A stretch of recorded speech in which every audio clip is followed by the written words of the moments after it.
Hi, everybody. This is Stefani Capizzi here again with another episode of I Think Musicians Are Extraordinary and the Extraordinary platform. And today we're talking with Brenda Evans from Melbourne, Florida. Melbourne, but I was born in Connecticut. Born in Connecticut, lives in Melbourne, Florida, which is where I met Brenda. Yep. And she is an extraordinary musician that we're going to get to know a little bit about today. Now, Brenda, Stephanie. How are you today? Good. Good. I'm glad. Thank you so much for being willing to do the interview. I'll talk to anybody. Didn't you figure that out when I was inside with your family? Yes, I did. That was great. Made them happy. Yeah. All right. My first question is, at what age did you find that you were, or become interested in doing music, and what drew you to it? Well, that's kind of an interesting question because I didn't get drawn to music. Music was presented to me by the time I was like 5.5 years old. Okay. I took piano lessons at like 5.5 to 14. Okay. And I taught myself guitar. You did? So I could sing. Wow. Because when I was a kid, carrying around even a portable piano was very heavy. They were like the portable ones were like 70 today, pounds. Right. Yeah. You can get a keyboard today that's, 1.5 pounds. Yeah. 2 pounds, and it's full. A full keyboard. Get what you need. Right. That was not true. Even the portable ones were very heavy. Mm. But like I said, I had 8 or 9 years of piano. It wasn't. Okay. I took like 2 or 3 months of lessons to get the chording down, and the rest I did myself. Wow. Yeah, I know that pick I have that I do all the time. I learned that one too. Yeah. From those lessons, but everything else I kind of. Okay. Made your own. Learned and made your own. Like I said, I started playing guitar at like 13. Mm-hmm. Me too. Maybe 14 because I wanted to sing. Yeah. Yeah, exactly. So, that's great. Okay. So that was pretty much why you taught yourself to play guitar. Like that's how I got into music, and I think I started writing when I was a kid, but they were horrible. Mm-hmm. I mean, as all 13 unless you're Janis Ian or somebody like that, they're morbid or whatever it is that they are. They're just horrible, long drawn out sentences instead of a song. Yeah. But that's where it all begins. It's where you start. Yeah, absolutely. It's got to begin somewhere, and that's okay. Gotcha. Let's see. Now, you're a songwriter. I am. You are a songwriter, and that's been like lifelong for you since then. Yeah, I'm not as prolific as some of my friends. Yeah. I have friends who literally will get up in the morning and decide they want to write a song about this, and they'll do it. Yeah. I don't really work that way. Yeah. Right. Me neither. Like I used to carry pieces of paper, if I had paper plates that weren't too dirty, they'd stay in the car, or napkins or paper towels that weren't, because if I'd be driving along and, a line comes to me, I'm going to pull over and write it down. Yeah. Because for me, that's how it works. Yeah. Something pops into my head and what they call earworm. And you got to get one and it doesn't go away. Yeah. Like one of the songs on my CD is, it's called, I know I can't even think of the name of my own song. That's what happens when you're old. Can't Tear My Eyes Away. Can't Tear My Eyes Away. And it's a love song. Yeah. But that song started from a melody line that wouldn't go away in my head. And the first line of the song is da da da da da da da. In my head. Okay. So I finally just sat down at the piano, and the song wrote itself.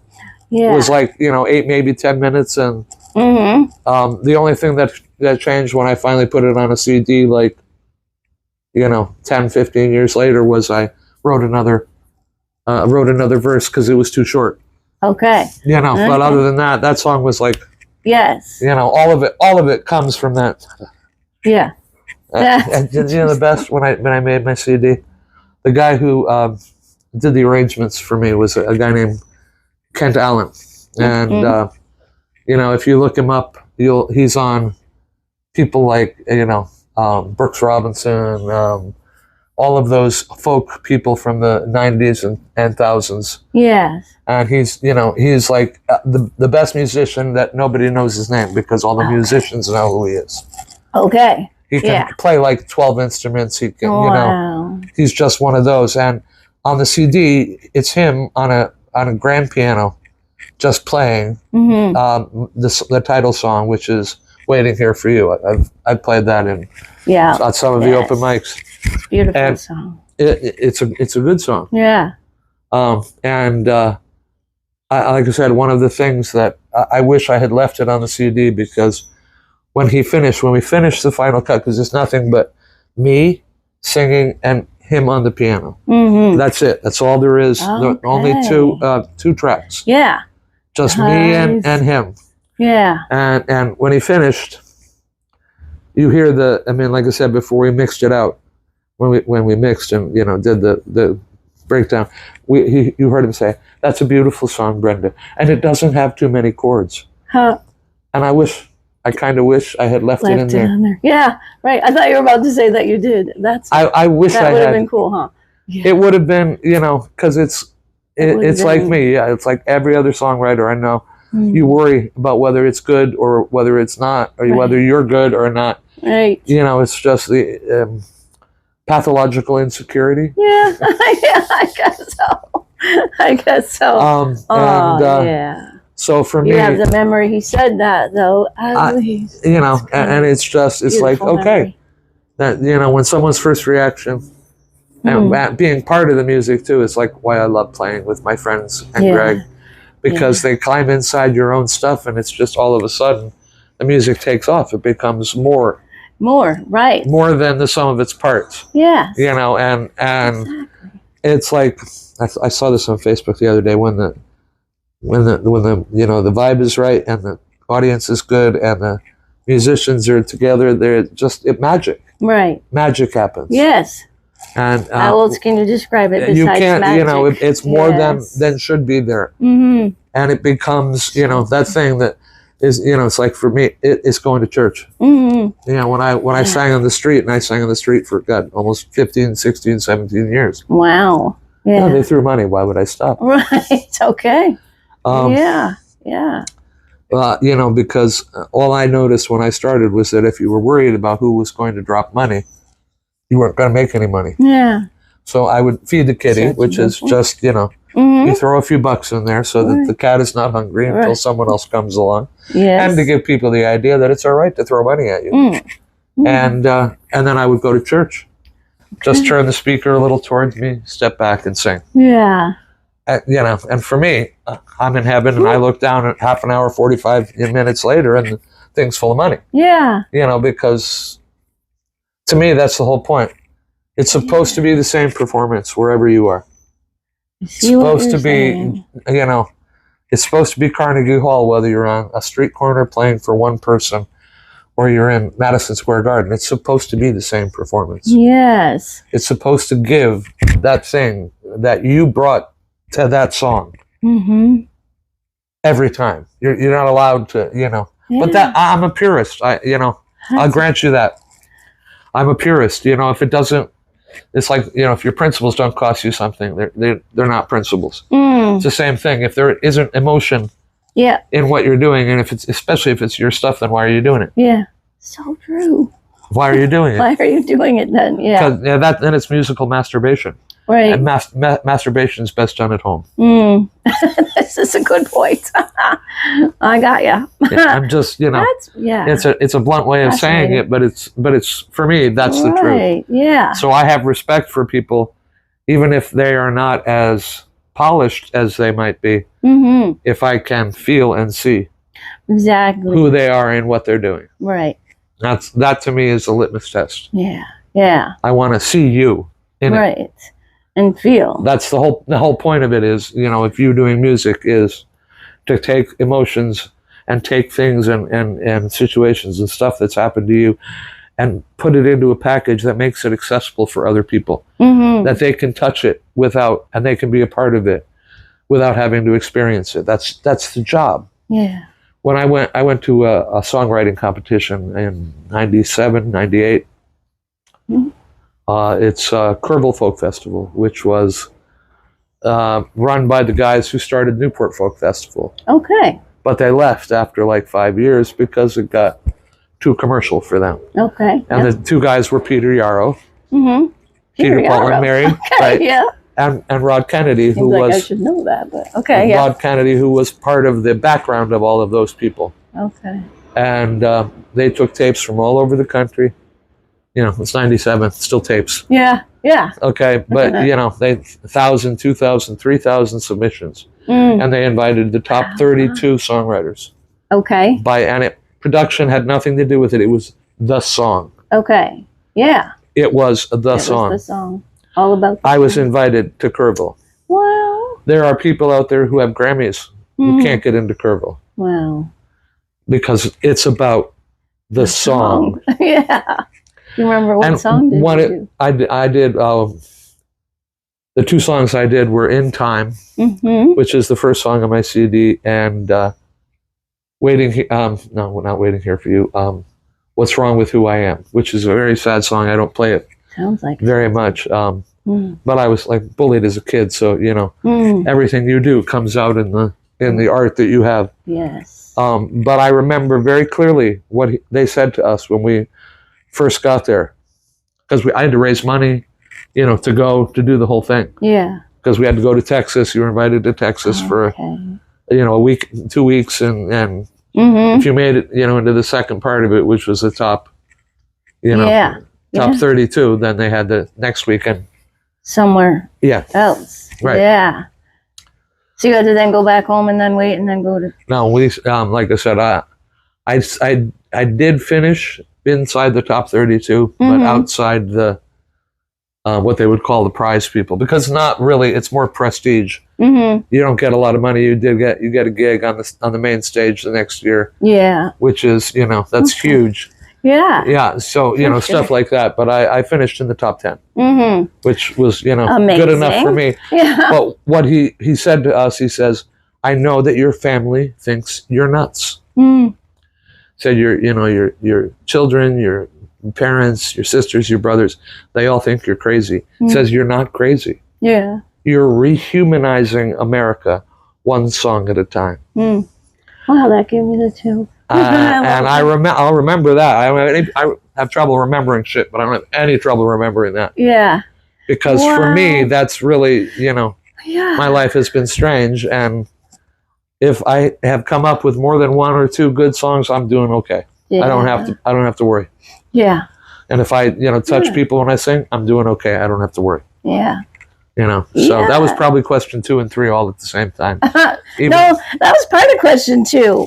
But the second part of question 2, about your own songs, do you have a favorite? Of my own songs? Yeah. It's probably a tight, almost a tie between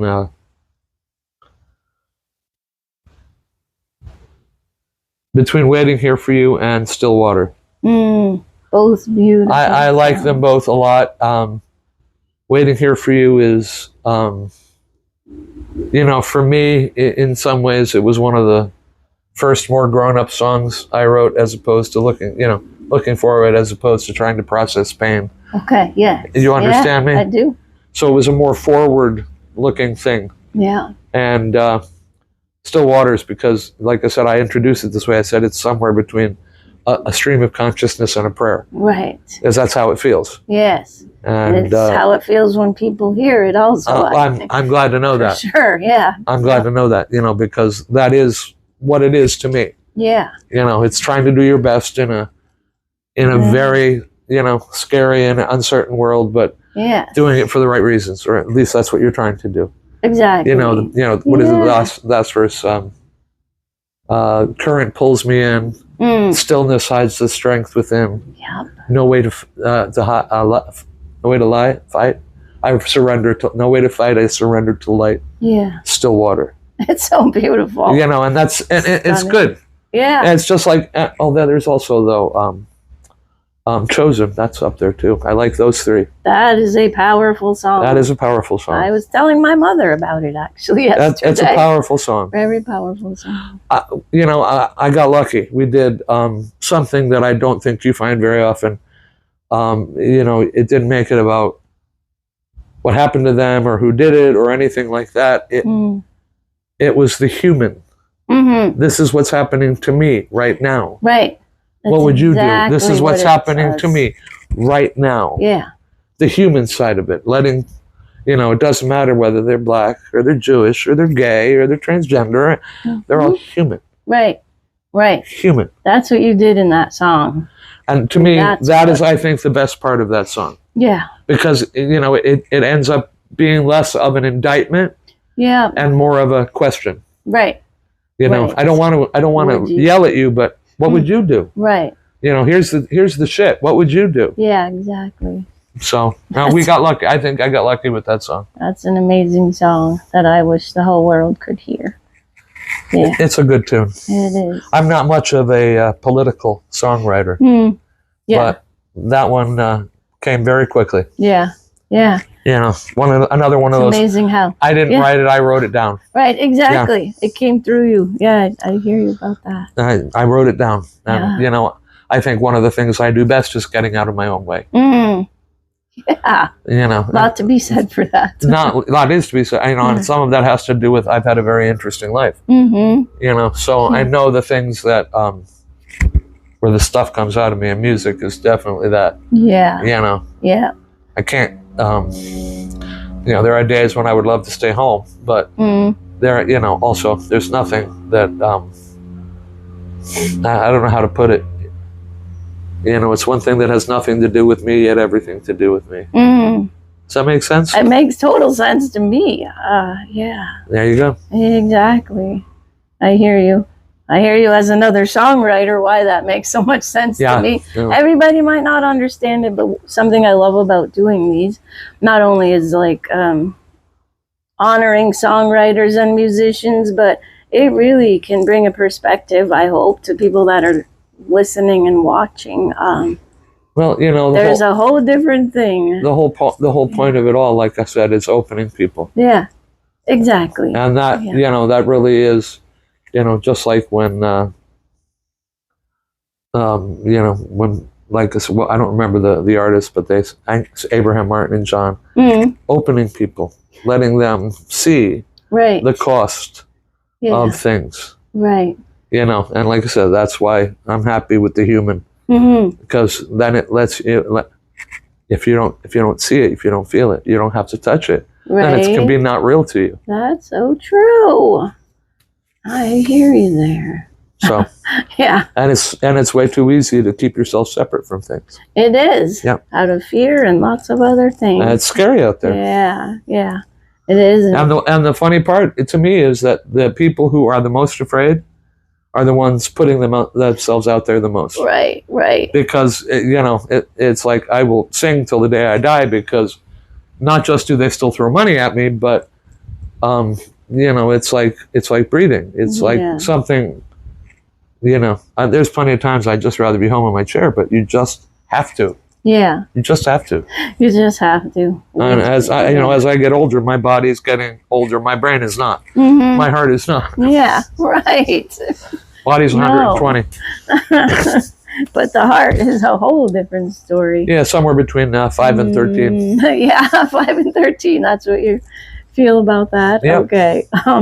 I have some other questions, but I am wondering if you'd maybe think about whether you'd consider doing a song at the end of this interview. If I have a guitar you could use. Of course I will. You will? I will. Okay. Good to know. And this could be a good time for a quick break, and we'll be right back. Hi. We're back with Brenda Evans, and here I am, and here she is. And so Brenda's going to play a song now for us, and we have a little audience out here. And so what's the name of your song, Brenda? Chosen. Chosen. You picked the song. I did. True. I picked the song. I did. I love this song. It's my song. So here we go.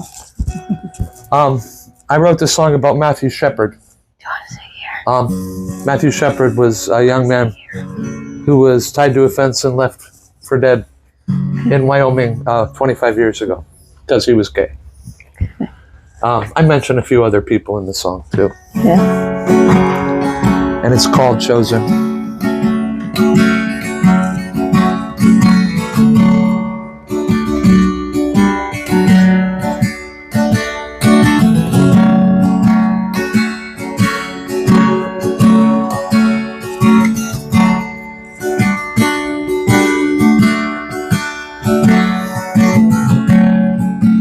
My name is Rosa.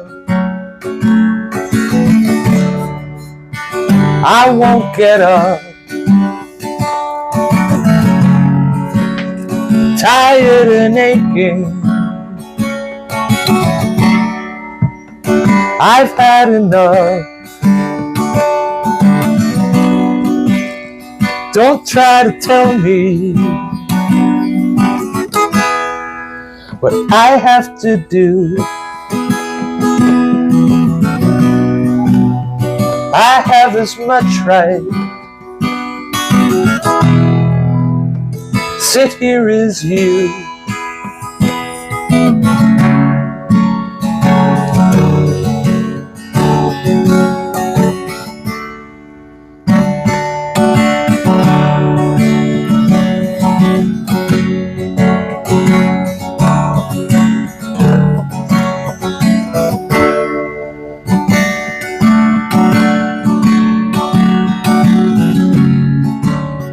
Listen, Mariana, we have to hide. Know you have seen it all. Danger outside. Why do they hate us? What have we done? Don't have the answer. Why do we run? What would you do?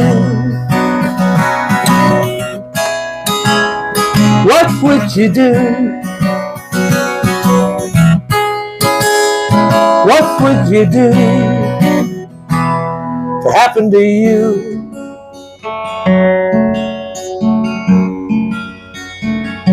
We don't ask to be heroes. Put ourselves on the line.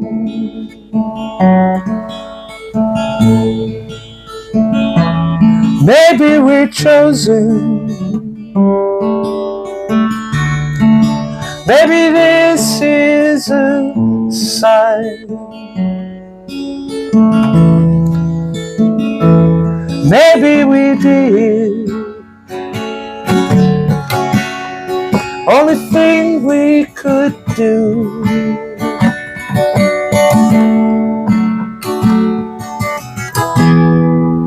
Frightened and lonely, seeing it through.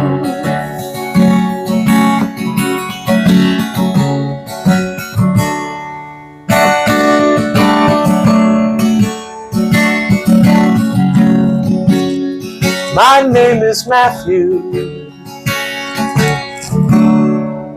I don't want to die. Shouldn't have trusted you. I had to try. Here I am bleeding, tied to a fence. Why have they done this to me? Doesn't make sense. What would you do? What would you do? What would you do? What happened to you?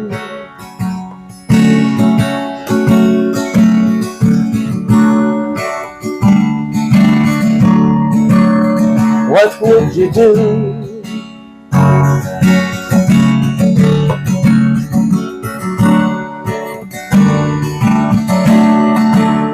What would you do?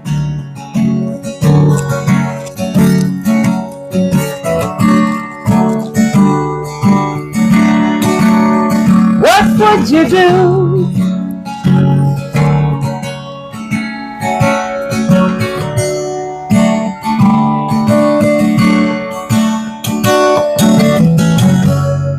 What would you do? Hey. Very nice. Yeah. All right. Nobody uses picks anymore. Huh? We'll be right Back back. in the day, they always. Like that. There it is. There it is. Hello, hello. We're back again. And we're here with Brenda Evans. There she is. And we are going to ask a few more questions. And so, Brenda, Yes. surprise question, Stephanie. but not, is if you could be any kind of fruit, what would you be? Strawberry. Why? Because you're sweet and you have little spots and everybody wants to eat you. Perfect. See, I didn't know that was the answer coming. That's great. Great. Perfect. Okay, then we're actually going to move on to a more serious question, I guess. Let's see. We're not going to ask that one, but we're going to talk about, so in your life, would you say, is there a particular artist or mentor that really influenced your music? John Denver. John Denver. He taught me to play guitar. Really? Well, not literally. I hear you. Figuratively. He was very popular when I was 13, 14 years old. He died in, what, I think 77 or 76. Yeah. And I graduated from high school in 77. So Okay. it was very, when I was learning guitar, it was very easy. Bye. It was very easy to play John Denver because once you learn the chords, he was G's. He was in a lot of, a lot of C, a lot of key of C, a lot of key of G songs. True, yeah. Key of D songs, Yep. stuff that isn't super hard to play because I'm a much better singer than I am a guitar player. Yeah. I have short, stubby fingers, and for such a big girl, I have little hands. But So that was easy. so that was easy Yeah. to learn. Okay. So I've never been able to bar chord yet. It's one of those things. My fingers aren't really strong enough. Yeah. So I do a lot of the little cheater stuff that, Mm-hmm. comes with it. But, you make it work for you. Comes out exactly, and it comes out beautifully. I learned guitar so I could sing, so I'm lucky. That's right. Now, once I open my mouth, most people aren't listening too seriously to my guitar. They're Technical. usually listening to me sing. Yes, exactly. And now I had a guitar player and everything is good because now they can't hear me playing at all. Right, you have a guitar player, so that makes a huge difference. So we can listen to your songs and your voice. John Denver. If I had to say more than anybody, Okay. and believe it or not, probably Led Zeppelin. Yeah. Yeah, I was listening to both of them at the time. So Okay. So you were and show tunes. inspired and show tunes. Yeah. All right. Hey, the combination. I was in theater a lot when I was young. Okay. Yeah. That's where I started singing, and Mm-hmm. I didn't play music professionally till I was in my mid to late 20s. Okay. Yeah. Cool. Very cool. And John Denver was your biggest, it sounds like, then. Yeah. All right. Hey, now, how about this? And there may be nothing, but is there something you do to prepare yourself when you're going on stage? Not that I can talk about on camera. No, just Okay. Okay, we don't need to go there. no. I'm just, I'm playing on the street. It kind of takes most of that away Yeah. because really what you're doing is you just show up and start singing, and if you're any good, you're going to make money. If you are, good and you're and funny and all at the same time, you're going to make money. Yeah. And it, like I said, for me, it was actually, double, because I've always been very self-conscious. Mm-hmm. And so playing on the street took that away. Kind of. Yeah, exactly. Right. In a way, the street Well, because playing- you have to, you pay attention to nothing and everything all at the same time. Because like I said before, you have to be in the song and performing it no matter Yeah. where you are. Right. But you also have to, you're on the street with lots of people walking around, so you have to be Aware of what's happening. So yeah. these days, no, usually singing just makes me feel better. So I don't really have to prepare. I just say, oh, I can do this now. I'll feel better for a little while. Yeah. So, because I have some medical issues and shit like that. And that's a piece of time that you can feel good. Yeah, I don't hurt when I sing. Yeah. Wow. So, yeah. I have arthritis everywhere, and I don't hurt when I sing. So it's a nice thing. Yeah. Well, if to sing all day long. Yeah, if I could sit down all day long, that's the problem. Oh, there's that, I'm sure. Because as soon as I stop singing and try to stand up, everything comes running back. But that's my thing. Yeah. But I'd rather sing. Yeah, and we'd rather hear you sing. For sure. I've had friends who tell me I'd listen to you sing the phone book. I don't know about that, but that's what they say. Oh, that's pretty amazing thing to hear. And that is also almost like you're playing on the street. Was your preparation for because you watch your money for and anything you do. You respond to what's going on around you.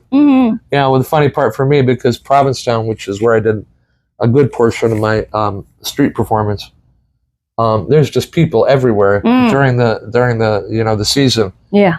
And you're just watching the different people and the way they react, and it's like parents would come along with their little ones. They're like little ones. Yeah. Who are screaming because it's hot and they've been in every store. Yeah. And everything since they started.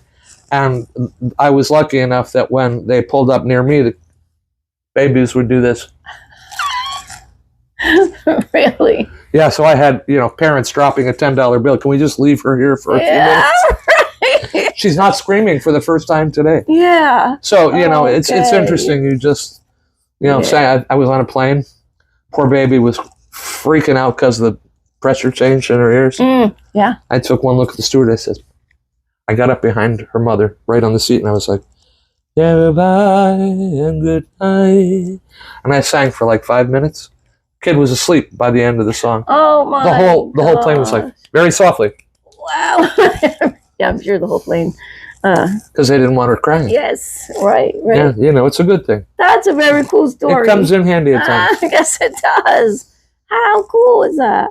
Oh, thanks for sharing that story. I love it. I have a million of them. Love it. I bet you do. That's amazing. How cool. Oh my gosh. Okay. We said that. We have one last question. Okay. Pretty sure. So if you could leave your fans, I want to say how I want. If you could have your fans remember you by one thing, which could be anything about your home self as a person or a musician or however you want to have it be, what would that be? Well, I think I would want them to remember that I'm kind and full of love. But I think my way of doing that, someone told me when I was first starting to sing on the street, she says, when you sing, people just have to stop because you put their heart in your hand when you do that.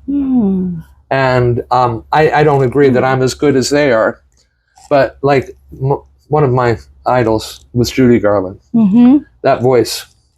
And she did everything wrong from a vocalist point of view. She slooped, she went all over the place, but there was something in the sound of her voice that put her heart right here.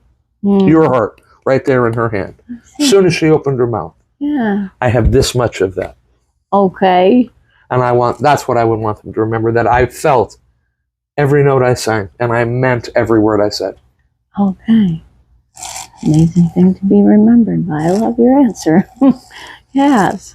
Oh my gosh. Well, everybody, we got to know a little bit about Brenda Evans today. Crazy. It was amazing. No, crazy. Extraordinary. Must That's be just a little euphemism for I'm crazy. Maybe a little bit, which is probably a compliment. I don't find anything wrong with that.